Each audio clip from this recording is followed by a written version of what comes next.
grande page spatiale consacrée à la Lune. Mais, vous allez le voir, c'est intéressant, du côté chinois. Regardez bien cette image. Regardez la beauté de cette image, sa précision. Ça vous rappelle rien? Mais si, la Lune, bien entendu. Apollo, ben oui, c'était il y a 50 ans, l'arrivée de l'homme sur la Lune. Les images que vous avez là, elles proviennent bien de la Lune, nous les avons reçues en direct, mais, je voudrais dire, grâce aux Chinois, grâce à une sonde chinoise, Chang 5, qui est arrivée sur la Lune.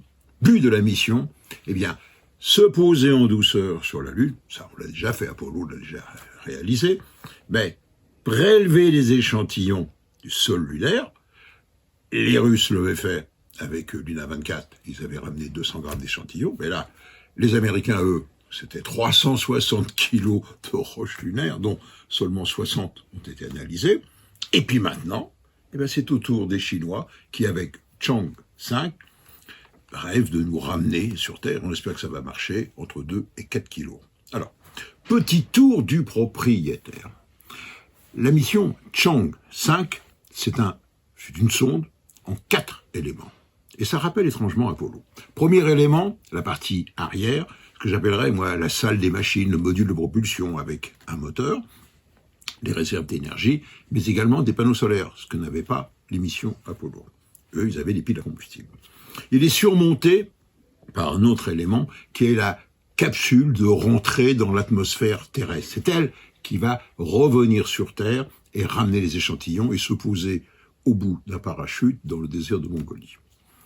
Et les deux autres éléments, ce que je vais dire, l'équivalent du LEM américain, c'est ce qui va faire se poser sur la Lune. Il y a donc un atterrisseur qui est très gros, qui fait 3,8 tonnes avec 4 pattes. Il est équipé d'une foreuse, d'un bras robotique et d'une foreuse pour forer jusqu'à 2 mètres de profondeur le sol de la mer des tempêtes.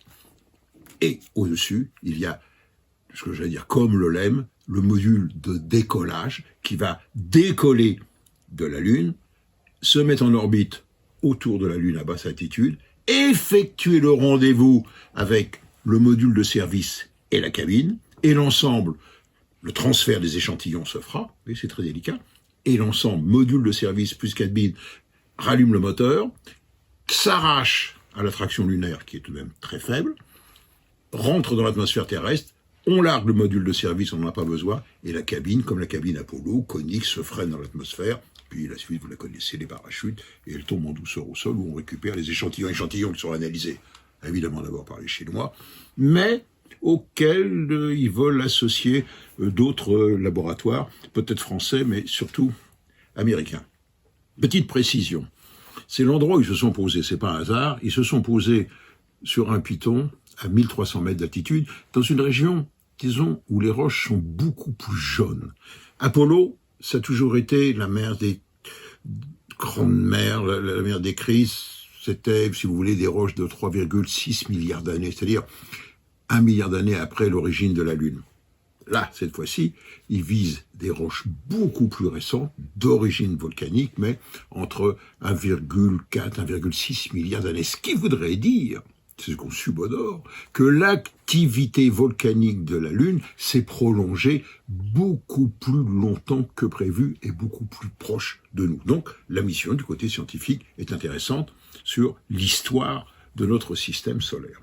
Donc, quel est le but, maintenant, de cette mission qui se déroule, pour l'instant, parfaitement bien, vous l'avez vu, décollage, mise en orbite autour de la Lune, atterrissage et redécollage de la Lune, voilà où on en est actuellement. Il reste la phase délicate, qui est la phase du rendez-vous en orbite lunaire, qui doit se faire en automatique, alors que durant les vols Apollo, elle était effectuée en vol piloté par les astronautes. Donc, le but de cette mission, d'après notre ami Philippe Coué, grand spécialiste de l'astronautique chinoise, c'est deux choses. La première, vous l'avez bien compris, c'est de rôder l'ensemble des opérations d'arriver sur la Lune avec, ben oui, les vols habités, c'est-à-dire avec des taïkonautes. Et la deuxième chose, bien entendu, c'est toujours pour les Chinois de préparer la suite. Alors, la suite, d'après Philippe Coué, la voici. Après Chang 5, si c'est une réussite, Chang 6, c'est exactement la même mission, mais on va changer et on va aller au pôle sud. suivra ensuite Chang'e. Chang'e, ça va être encore un atterrissage en douceur au pôle sud, mais il y aura un petit rover qui va se déplacer, effectuer des prélèvements d'échantillons et choisir en quelque sorte le site d'arrivée pour Chang'e 8, à peu près vers 2030, dit Philippe Coué, qui là va être l'arrivée d'un lemme chinois, en quelque sorte, un Apollo chinois, c'est-à-dire un taïkonaute sur la Lune.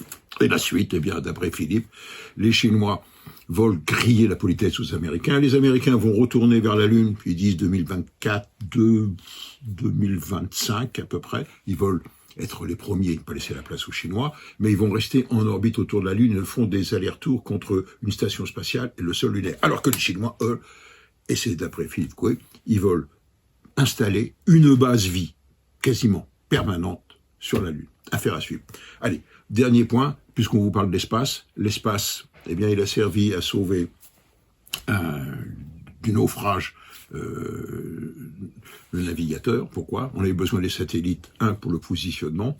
Eh ben oui, il fallait connaître la position du naufragé avec son système COSPAR-SARSAT. Et puis, la deuxième chose, CLS, une filiale du CNES, fait le suivi de la dérive des icebergs au niveau de l'Antarctique, et donc a défini une zone de sécurité. Comme quoi, vous voyez, l'espace est vraiment très utile pour les navigateurs. Si vous voulez en savoir plus, eh bien, je vous conseille de lire et de parcourir les livres du grand spécialiste Philippe Coué. Alors, le dernier ouvrage, Dragon furieux, ça s'invente pas. Mais surtout, les avions spatiaux chinois, vous voyez, ce sont des petites navettes, des mini-navettes. Vous vous souvenez, il y a le XB-37 des Américains, une espèce de mini-navette qui reste un an en orbite autour de la Terre, qui change sans arrêt d'orbite et, j'oserais dire, va un peu flirter du côté des satellites russes et peut-être chinois. On y reviendra un jour, c'est vraiment la guerre de l'espace qui démarre. Et puis toujours, un grand classique de Philippe Coué, le spécialiste de l'espace chinois, vous voyez, les cosmonautes de Chine. Allez, rendez-vous. À très bientôt.